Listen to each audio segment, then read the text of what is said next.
S'il y a bien un truc qui semble compliqué, ce sont les blockchains. Et pourtant, vous allez voir, ce n'est pas si compliqué. Une blockchain, c'est comme un passeport dont les pages sont créées au fil de l'eau. Chaque fois qu'une page est pleine, une nouvelle page est automatiquement créée avec un numéro de page impossible ni à modifier ni à effacer. Donc, si je déchire une page, cela va se voir tout de suite, comme sur votre passeport.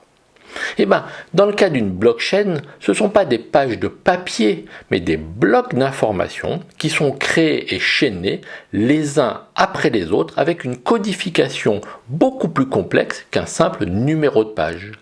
Il est donc impossible de détruire et même de modifier ces blocs une fois qu'ils ont été enregistrés. Et surtout, ces blocs d'informations sont recopiés en temps réel sur un grand nombre d'ordinateurs, comme si votre passeport était copié et en permanence mis à jour dans des centaines de coffres-forts.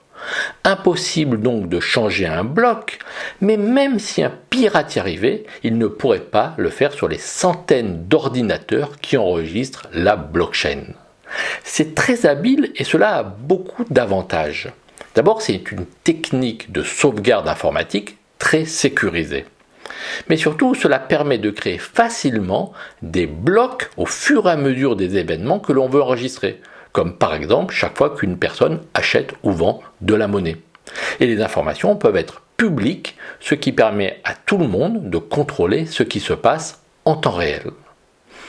En résumé, une blockchain, c'est une base de données sécurisée, facile à mettre à jour et décentralisée pour enregistrer toute forme d'événement.